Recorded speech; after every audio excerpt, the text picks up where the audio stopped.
Mr. David Logan, Town Planner and Heritage Architect, and Mr. Philip Jenkins is a representative representative from the community is sitting at the end of the table.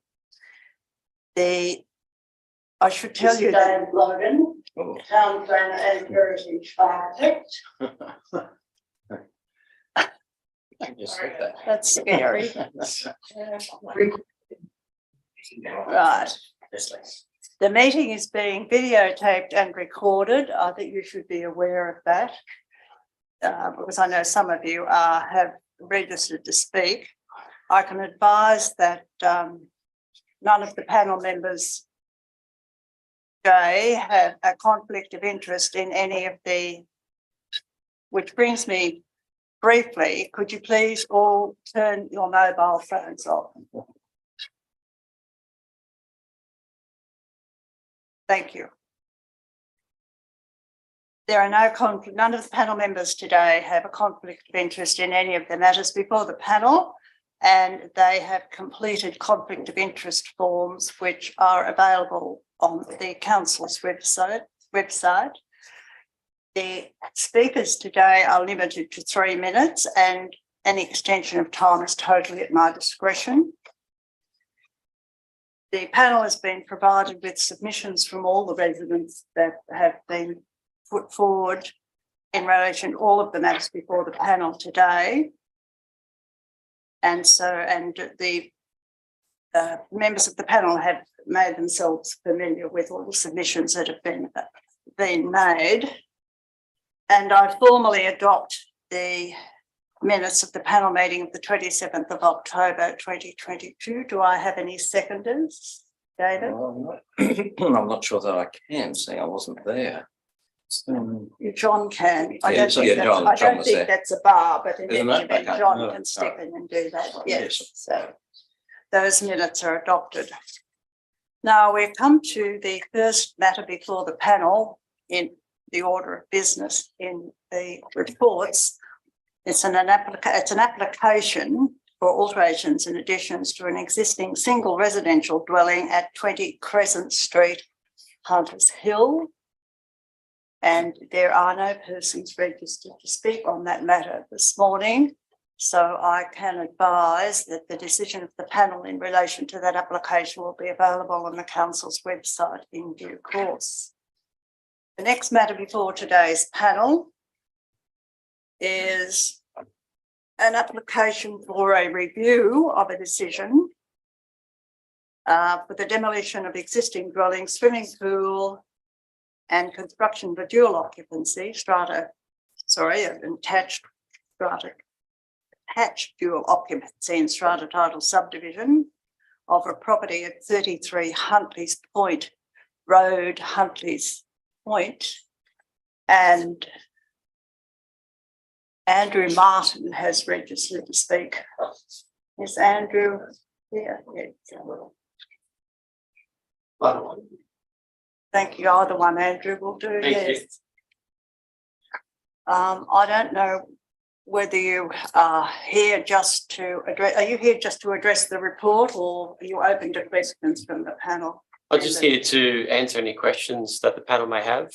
Thank you, Madam Chair. I'll leave that open to the town planners. Do any of the planners have, or Philip, do you have any questions of Andrew? No. No, thanks, Madam Chair. No, nothing from me either. Thank you. Very well. Well, thank you, Andrew, for your attendance. But thank you very much. I think that's the so I can advise, therefore, that Thank you, Andrew. That the decision of the panel in relation to that application will be available on the council's website in due course. Now, we now come to item 3.3, which is an application for the removal of 21 trees, and I note 4 of them are exempt species, and pruning of 7 trees to facilitate the upgrade of Big Tree Park. There are a number of people registered to speak. First on my list is David Salter. David, come forward. Thank you. Thank you, ladies and gentlemen. The real client in this DA is, of course, the council. They have put you in a very difficult position. They're asking the panel to approve the destruction of more than 20 trees in a treasured public space. The council cites as their sole reason for this the need to facilitate an upgrade of Fig Tree Park. But that's only their claim. They have never been able to demonstrate that supposed need, let alone to prove it. In fact, when council sought community reaction to their proposal, around 70% of respondents said that they were opposed to major development in the park. Most of us are quite happy with it as it is. All we want is improved drainage, some extra seating, and a child-proof safety fence. Yet we've now come to a point where, at a recent council meeting, the mayor asserted that as the park was public land, the council could build anything it liked there. Improvements are exempt. No DA, no exhibition, no reference to this panel. So all of the plan drawings you have before you that support this application may well be meaningless. But it is revealing that in those plans, the first thing we see is an aerial photo of the area that stretches from Joey's to well beyond the overpass. Fig Tree Park is the only public green space in that entire area. Yet council now wants to remove more than 20 trees from it. Why? To build unnecessary structures and to chop up the lawn with pointless pathways. The officer's report attached to this application somehow finds itself able to support the removal of every last one of the nominated trees. Now, most of those justifications offered for the conclusions are questionable at best. We're told, for example, that many of the trees should go to provide, and I quote, better lines of sight for the croquet club, or to quote, link usable areas visually. By that logic, all the trees in the park should go. Other trees should be removed because they prevent the installation of a pathway. Nature apparently should give way to concrete. Some trees can be destroyed just because they are conveniently exempt species. But the most offensive justification is that one tree should be removed because the cost of preserving it would be, quote, unreasonable. That's one tree in a municipality that keeps boasting about its leafy green band heritage. Now, in effect, council is asking you to provide them with a blank cheque. To endorse this application would not just allow the destruction of the trees, it would also grant de facto approval for a level of development in the park that council knows its community doesn't want or need. That's the real decision before this panel. We urge you to enlist your independent authority and reject the DA. Thank you, and I'd welcome any questions. Do any members of the panel have any questions? I've just got one. Yeah. What tree number was it that was identified as being too expensive to return? I can't tell you that, but it's in the report. Yeah, okay. I've read the report, didn't notice it. Yes, Mr. Salter. Clearly, there are other options. From what you say, that might include drainage and installation of seats and various other things. Do you know if those options have been explored? Well, there are references to improving the seating in one of the plans for the DA. One of the plans for the development of the park. But of course, that's outside the ambit of this DA. You're only considering the trees. My point is that the trees are the trigger. If you approve the destruction of the trees, then de facto you're approving the whole DA. The drainage was mentioned in passing by the general manager when we raised it with him, but there's been no commitment on it. Nor has there been any commitment about a child-proof safety fence, which is something the community's been looking for about 20 years. But that's on the roads. Exactly. Yeah. So that children chasing balls don't end up on Ryde Road or in Matthew Street. Thank you, Madam Chair. Any other members of the panel have questions, Philip? No? Thank you very much. Oh no, David has one more. So you mentioned that the community has stated that they didn't want the upgrade. Is there any document that demonstrates that? Yes, there's extensive stuff on the council's website, which I hope is still there. The so-called participation process began 18 months ago, and the initial surveys were tabulated and listed very, very meticulously. And when you count them up, 70% of the respondents were against any form of major development. Right. Thank you. That's all, David? Yes, thank you. Thank you very much. Thank you. The Councillor Ross Williams is also registered to speak. I don't mind, Councillor, whichever one suits you. Probably easy to Yes. talk to people and see. Well, thank you very much for the opportunity to speak to you this morning. As you've heard from Mr. Salter, this is a very important issue in the community's mind, and it's one that I find really quite excessive in terms of what's being asked of the panel to approve. Some of the background to this is the park itself.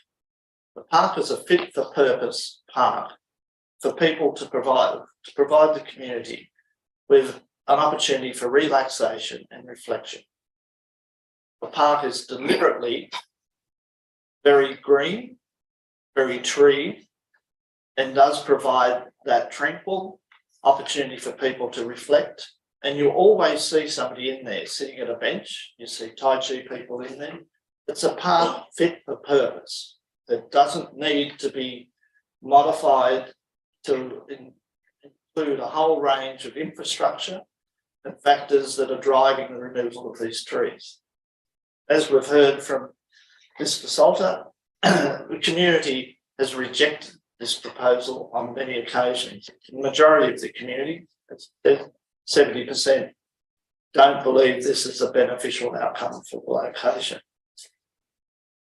Taking my mind back to the council decision to come to this panel, it's important to notice that the original application for this change was for $475,000.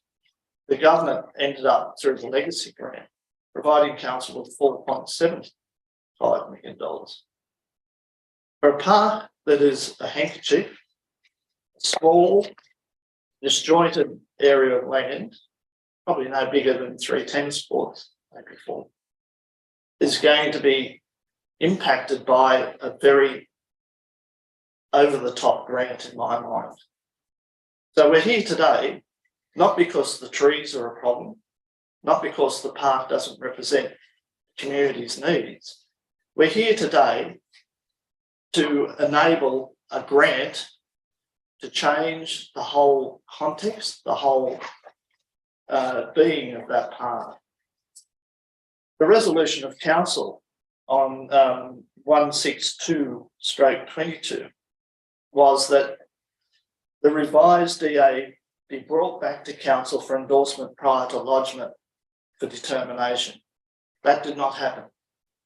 So how the panel today can deal with that, I'm not quite sure, because all council got was not the DA, but the three diagrams showing the changes to the trees.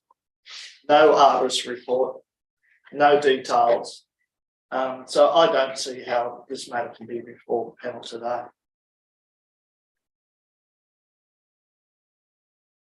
Due to the excessive changes proposed, the matter should be put back on community consultation. The tree loss. The tree loss is profound, and as Mr. Salter alluded to, Hunters Hill municipality is known as the garden suburb.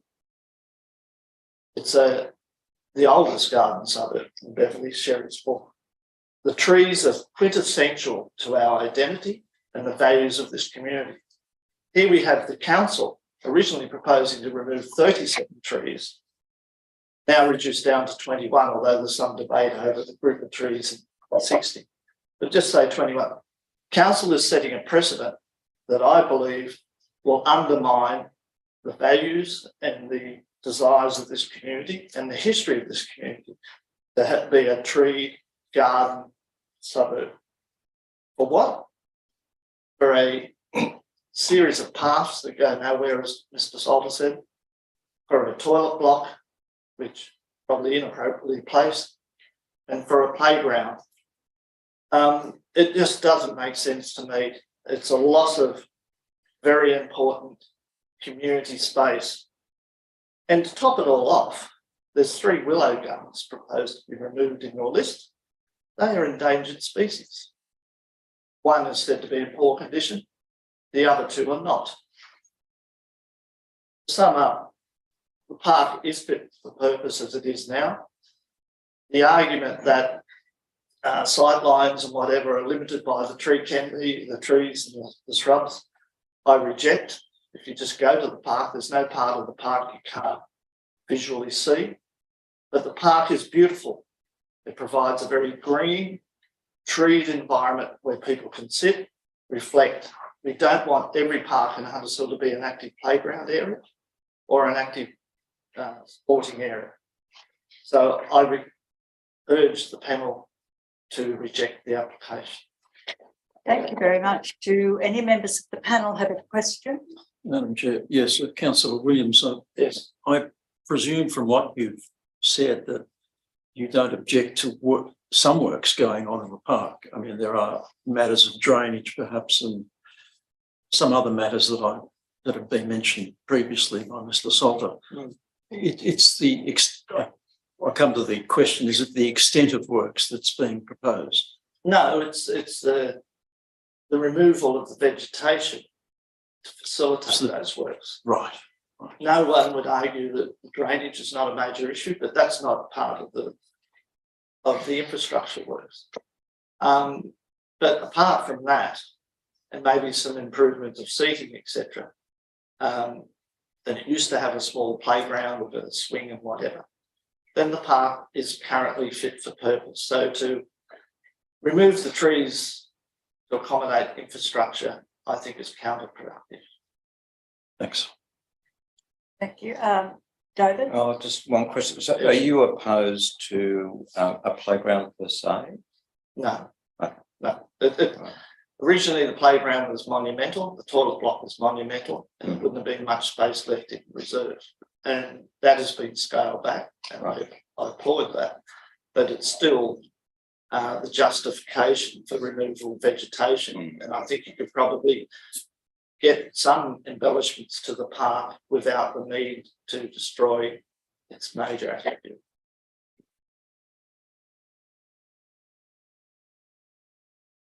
Philip? The bulk of the reduction, we talk about 21 trees that's been removed, the bulk of the reduction is sort of thinning of the trees on the side of the crate cable. Is there a smaller level that would be deemed acceptable, not 21, but do you think that area needs thinning? There needs to be a justification for their removal. As I say, the environment which the park provides is that not cluttered, but that feeling of greenery all around you, of a garden, of a treed environment. So what is the justification for its removal? And I can't see any justification for it. Basically, it made it healthier for the remaining species that was there. Well, it changes the whole context of which the park is by removing a large number of trees. And 21 trees is a significant number of trees. Oh, I agree. I wasn't talking about like whole 21. I was talking about that one clump on the northern side of the crate cable. Well, my view, as I've said, that they contribute to the atmosphere and the environment of the park. And unless there's some safety issue, they dispute that sightlines are an issue in that park. You just have to go and stand in that park and you can see every corner. But you are in a very treed, shrub and green environment. And that's by removing all those plants, then you're going to lose the very important aspect of that park. Yeah, nobody was suggesting for. Okay. No, but just to take a couple out, well, then you open up the whole, and is where do you stop? Thank you. Thank you. Thank you very much.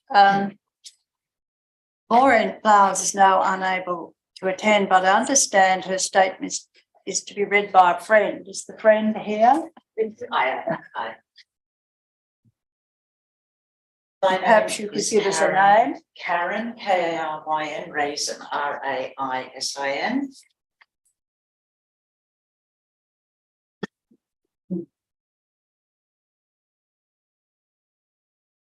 Thank you, Karen. For once, council has no problem with funding this project, given millions of dollars of public money that has been granted to improve this one small park. The community, therefore, could reasonably have expected a beautifully designed upgrade, enhancing the charm of its unique garden setting. A new play area to fit neatly into the small space available, a modest facilities block sensibly located near the community centre and the shops, and paths winding around the trees, appropriate fencing, and trees long neglected being carefully pruned, cared for, and future-proof to extend their life. Instead, what the community got was an oversized, elaborate play space that involved cutting down trees, an enormous facilities block that dominated the area, and almost a third of the trees in the park slated for removal. The shock and outrage felt by the community was more pronounced as up until the DA was exhibited, they were totally unaware of the extent of this planned destruction, having been shut out of the consultation process in March when the designs were passed by council. Council's subsequent refusal to hold an on-site meeting has only made matters worse. After adverse media publicity, some small concessions were made to the community concerns, but now with this amended DA, we find yet more contradictions and inexplicable decisions. For example, trees that were not previously under threat are now to be cut down. Trees marked considered for retention are being removed, but a tree marked priority for removal is now being kept. Tall, healthy, mature trees are being cut down to make way for footpaths that could be moved or split to go around them, as indicated in these photos. These are trees that are going to be cut down. And the majority of trees in this picture, which I think is north of the croquet club, together with the shade they provide, are now going to be removed just where new seating is planned. 4 seats are going to now be there and they'll be not in the shade. There is little explanation for this carnage except a vague reference to improving sight lines, but to what? To destroy 4 and 5 metre high trees providing shade, biodiversity and bird habitat for this dubious reason is ridiculous. If a homeowner did the same to improve their view, council would rightly be prosecuting them. The removal of trees in this age of climate change is totally irresponsible and completely at odds with council's promise to retain and maintain existing trees in their Fig Tree Park plan of management. I would request that the panel recommend council revisit these decisions and, except for the most seriously damaged specimens, use some of this vast sum of money to maintain the existing trees, rescue borderline specimens and plant more than just 2 replacements to preserve this park for the community and for future generations. We cut down trees at our peril, and we can be sure that our harsh climate and Mother Nature will have the last laugh. Thank you very much. Alistair Sharp. I'll sit down here. That's fine, Alan. I'm speaking for the Hunters Hill Trust, which takes an interest in all things related to the heritage of Hunters Hill. The proposal before you today is stated to be the removal of 21 trees to facilitate the upgrade of the park. An assessment of the proposal is really difficult because the trees stated for removal were never marked.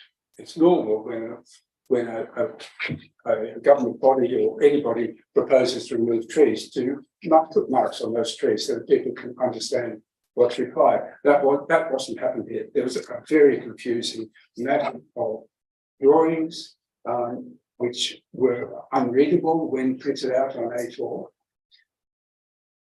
And there are 3 different consultants involved in this: Tree IQ, Scott Carver, and Chapman Planning, each with their own report. The reports all interact. So it was very difficult to understand. Also difficult to understand is why $4.75 million was being devoted to a pocket handkerchief park. I mean, we've heard other speakers say we would love to see the drainage problem fixed up, and and a few more rubbish bins and sticks, but $1 million would have been over a budget, over funding such a thing. We don't know why particular trees are being targeted for removal. We don't have a drawing of what council proposes to do with the park. There are some lines on some of the drawings that could be interpreted as paths. Different drawings have had a toilet block in different sizes, different places, and a playground of different sizes in different places. There's no definitive design of what council proposes to do here. There are inconsistencies about which trees are going to be removed. And we base our concerns on council's stated policy about trees on the website, which is that the predominance of tree cover, both in bushland and urban areas, forms an integral part of the character of Hunters Hill, and that trees act as extensions and links between core bushland and provide bushland corridors. So Hunters Hill takes trees very seriously. The itemised proposal from the Scott Carver report details the removal of 20 trees, but is inconsistent regarding one of them, because one of them is omitted from the tree removal table, but included in the recommendation. So we don't know really what's intended for tree 63. But more important is that the final report recommends that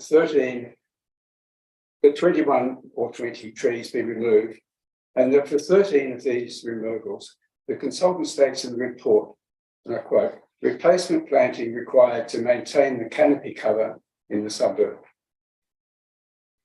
I'm going to show you a drawing of the trees that are the 13 that are provided to be removed. They're the red circles. And this is the drawing. Did I show it that way up? This is the drawing of what's proposed to replace them. And you'll see that the original proposal for the park didn't involve the house on number 48 Bladesville Road, which is this house here. And council, which owns that house, has since proposed to demolish it and turn it into an entryway to the park. So of the 6 trees they're going to replace, all the red ones being knocked down, 4 of them were not even considered as part of the park until partway through this proposal. It's really only 2 trees. And that starts to support the council's policy.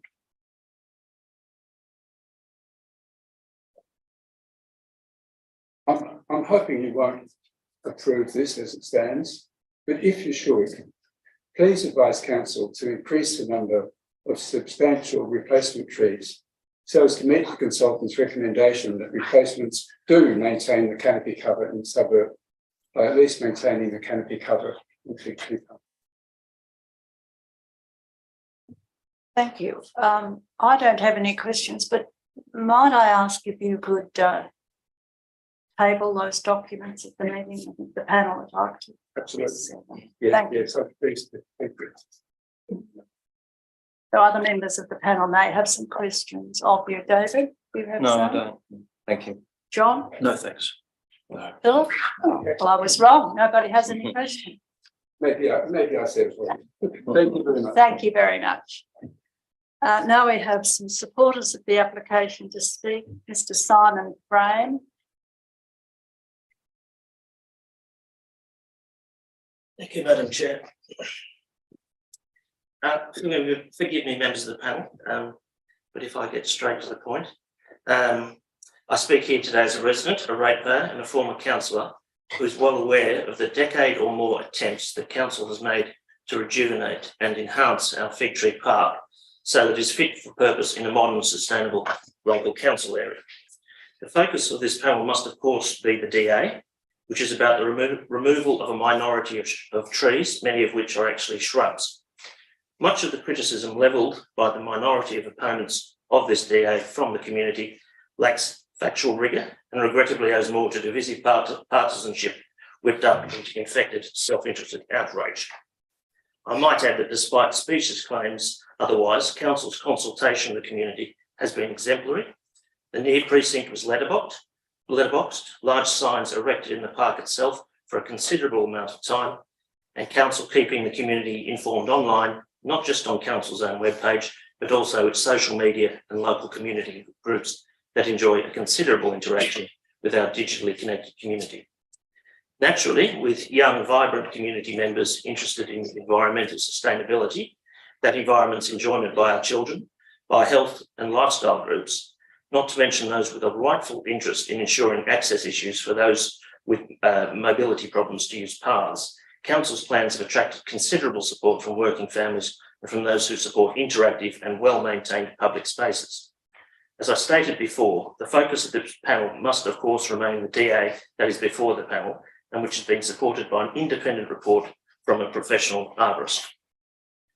These trees and shrubs, which number no more than 21, in some cases not mature, in several cases ill-formed or sick, or staggering the growth of other trees that would otherwise further enhance our local tree canopy. The other component to this is that council will be planting more trees, which are appropriate to the enhancement of the park, to its environmental integrity, and in keeping with community expectations on what constitutes a modern, fit-for-purpose park. The environmental viability of the removal of the trees, shrubs, and other independent fauna has been verified by an independent professional in this field, the arborist. I'd note that there's an attempt to drag this DA and the nature of it into a wider debate about funding. When that funding was announced, by the by, there was not a peep from the community members who are now expressing confusion on the subject. And indeed, one of the speakers today wrote a column in the TWT welcoming it. There was no mention of any over-the-top funding. It was welcomed, and other community groups say a word. Now, as I said, the environmental viability of the removal of the trees, shrubs, and other inappropriate fauna has been verified by the professional, the arborist. I would therefore urge the panel to base their decisions today on the advice of the independent expert. It is the report of the arborist in regards to this DA that this statutory body should be heeding in their decision today. Thank you very much, Mr. Brown. Do any members of the panel have any questions? No, thanks, ma'am. Tony? No. Thank you very much for your attendance. Thank you, Madam Chair. Zach Miles?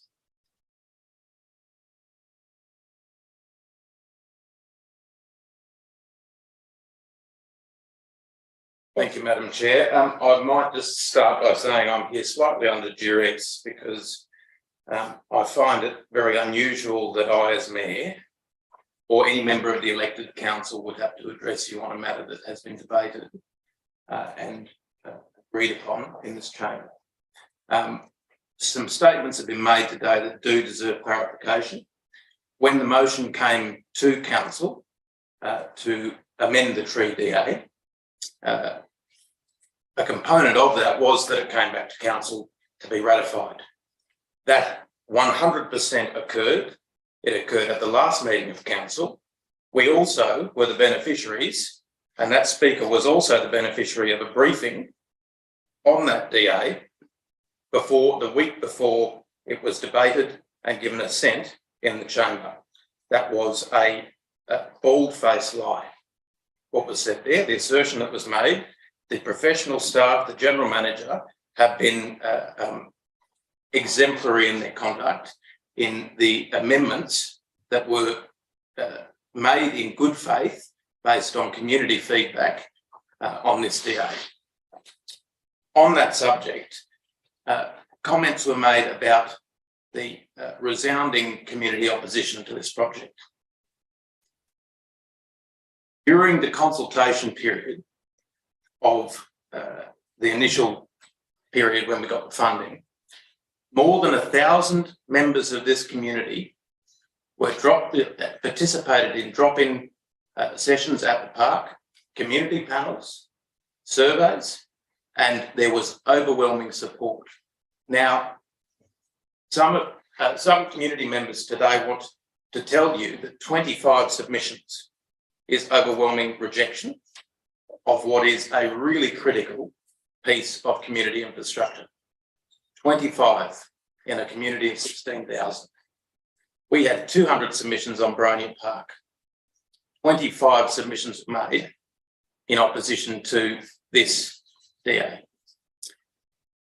This DA only pertains to the removal of trees.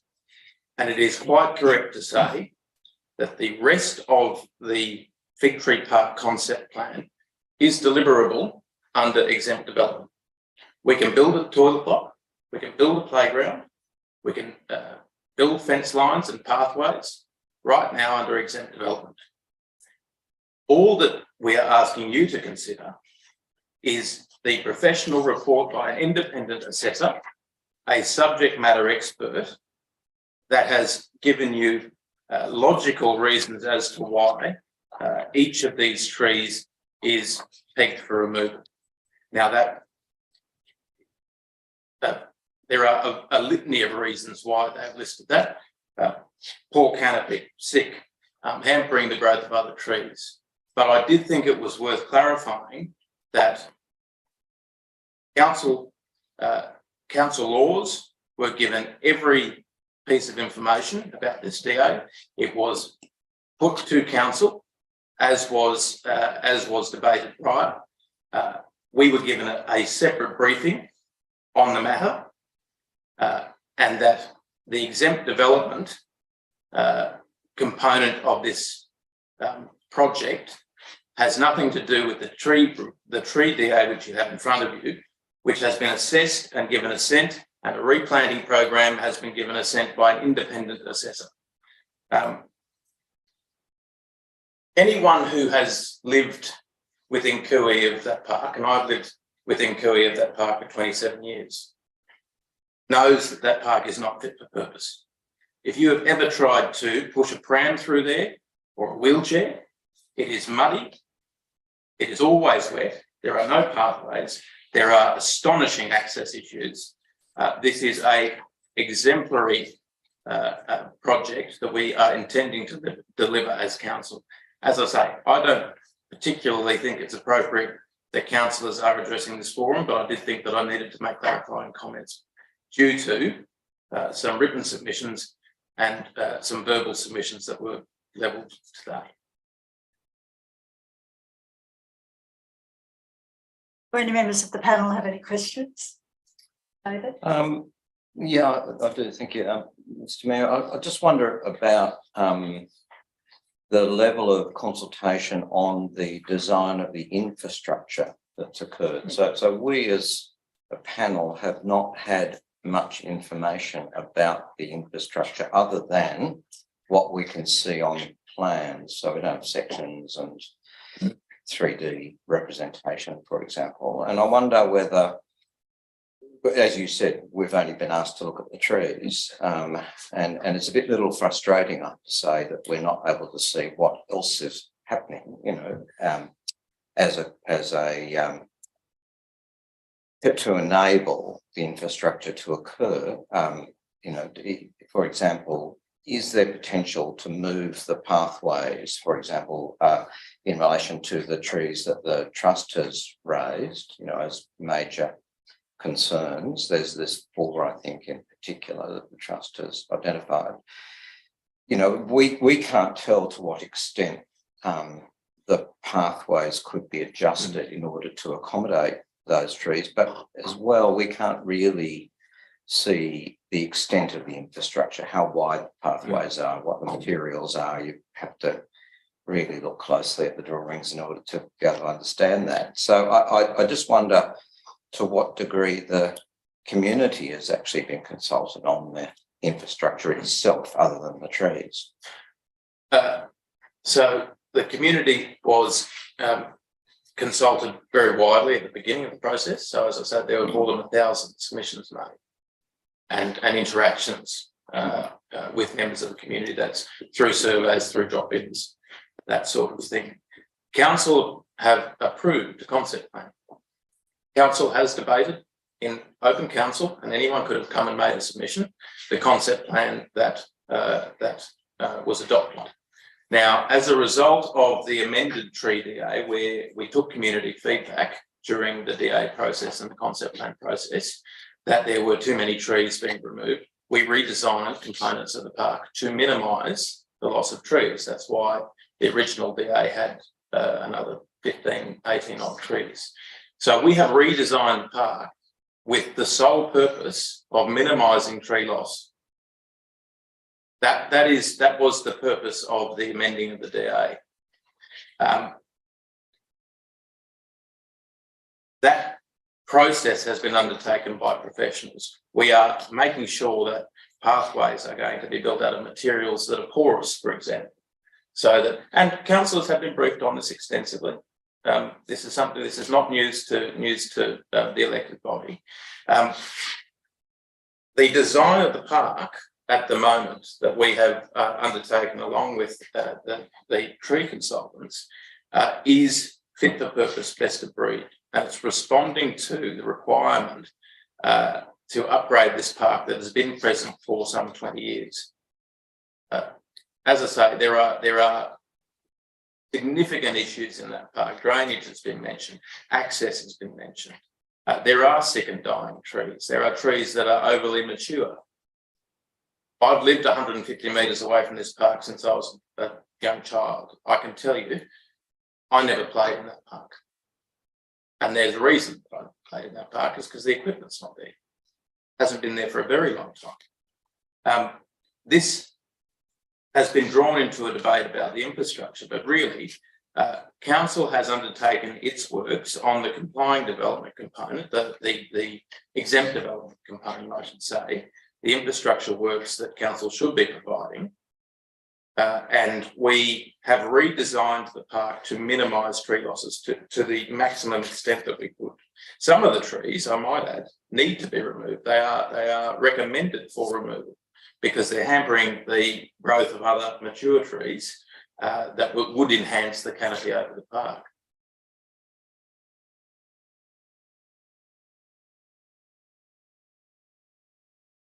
John?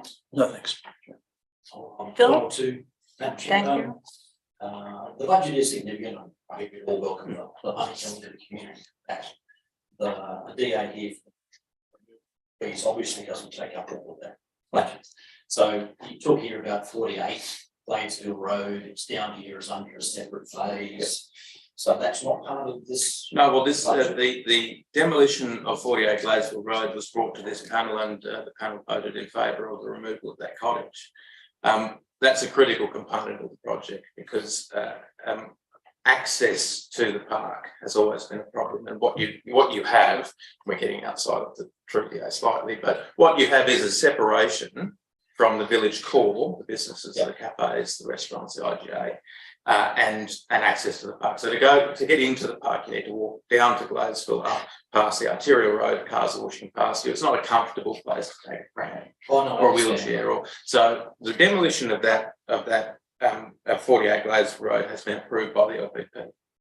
The tree DA, based on community feedback, was reassessed by our internal staff and the independent arborists to make sure that we minimise tree loss.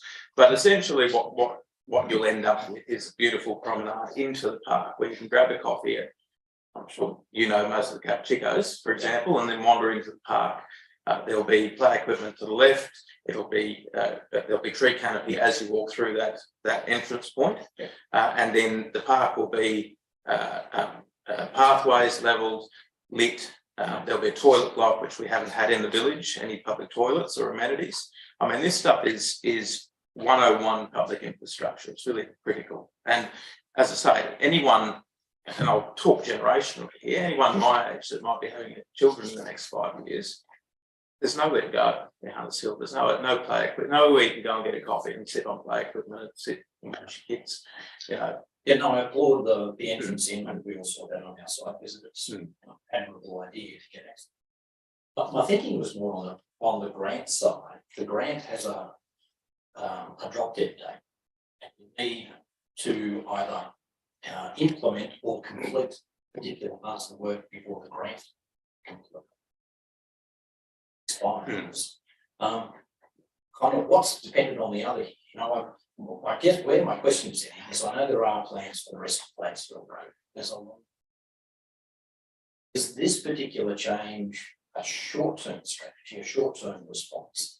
That if something else changes with that longer-term strategy, it might actually over or make this redundant changes what we're looking to. Oh no, not at all. I mean that access point into the park is actually being incorporated into the park itself. So it actually adds to we are increasing the green footprint of Fig Tree Park. And I mean, it was said a couple of times that, you know, it's a postage stamp. We're talking about a 3,500 square metre park here. It's a big park. It's in the middle of the village. This is a really critical park. It's not a postage stamp. It's not 3 tennis courts. It's a 3,500 square metre park. And it's, I think it's because of the fact that it has been ported by the croquet club, and you don't get those sidelines through, and it is, really, it's got the chainmail fence around it. All that hampers the fact that it is actually quite sizable when you get in there and can conceptually understand what the project will deliver. It's going to be a substantial park. Croquet club slated to remain. Yeah. Okay. Give me an eye on what the plans are. And the 48 Platesville Road, is that part of that 4.75? If this doesn't all occur by August or so, the demolition is included in the 4.75. Yeah. Okay. And what are you thinking in this concept plan of the external fence? Light road and so there's under the proposal there is a fence around the playground. Yeah. There's no fence around the perimeter, but what there is deep soil planting and some sort of hillocks that are basically act as noise buffers along Gladesville Road, but also make it not it's not a place where your kids are going to go racing towards the roadway.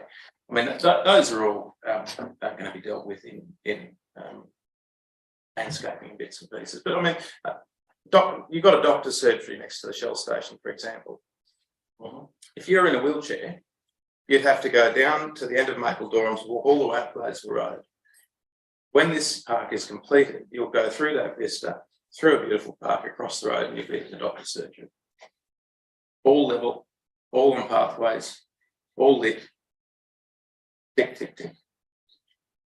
Oh, my last question, I think is, we've heard that, well, you made the comment that the infrastructure is largely, well, it's not part of this DA, and that more of a concept at the moment. So whatever we decide on the tree room today, where we're talking about moving footpaths and so forth, will be subject to change. It's not, this is not the final. The plan's been adopted by council as a concept plan. My understanding is that some of the infrastructure has been shifted to accommodate more trees staying on site, and we have done our level best to make sure that we minimise the tree loss as a part of the DA. That's for the ones that aren't exempt removal, and for the ones that aren't recommended for removal. And as I say, the arborists have recommended some for removal because they're not right in the position that they are. My understanding is that the final concept, if carriage is given to this DA, will be given. We'll have to go to State Department of Planning Infrastructure, I believe, for final assent.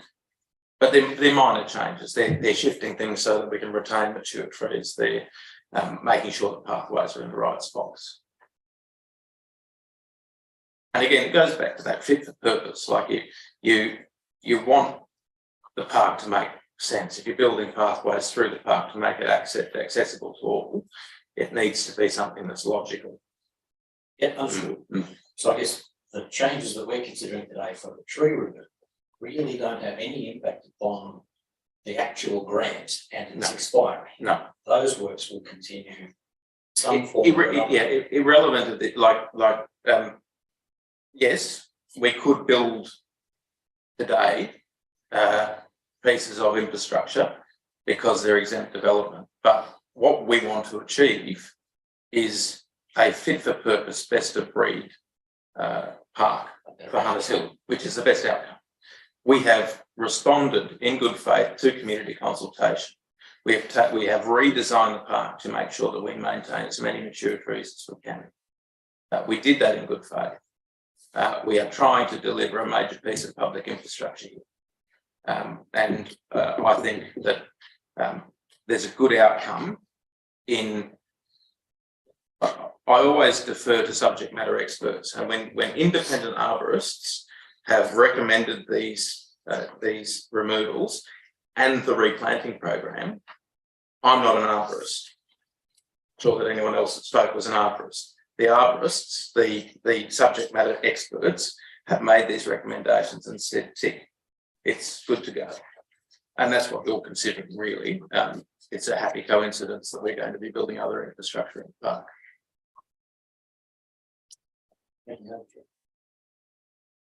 One more question, and I'm not sure whether the mayor's able to answer this, but the toilet block, the location of that was, I think, somewhat in dispute. I heard mentioned by the community members that they didn't think that was the right location, and that a location closer to, I think, a community hall or community facility was suggested. I just wonder where that was. I don't know whether you were able to answer that or not. I'm sure that we can probably provide the concept plans, so it might even be in your pack there. But the toilet block, as I understand it, has been relocated to its current location